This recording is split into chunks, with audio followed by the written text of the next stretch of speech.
ଦେଖନ୍ତୁ Hirakud dam dam ମଝିରେ ଥିବା ଯେଉଁ ପାହାଡ଼ ଅଛି ପାହାଡ଼ରେ ଯେଉଁ ଜଙ୍ଗଲ ହେଇଛି ଦୁଇ ସାଇଡ଼୍ରେ ପାହାଡ଼ ମଝିରେ ତ ଡ୍ୟାମ୍ ତିଆରି କରାଯାଇଛି।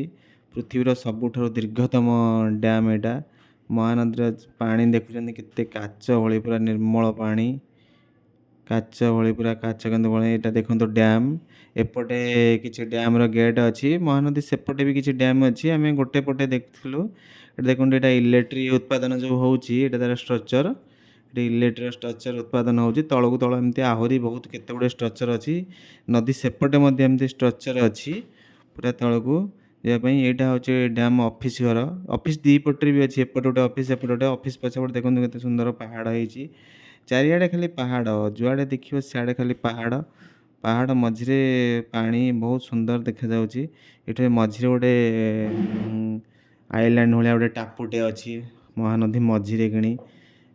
ସେଠିକି ତ ଯାଇହେବ କେମିତି ଆମେ ଜାଣିନୁ, କିନ୍ତୁ ମହାନଦୀ ମଝିରେ ଗୋଟେ ଟାପୁଟେ ଅଛି।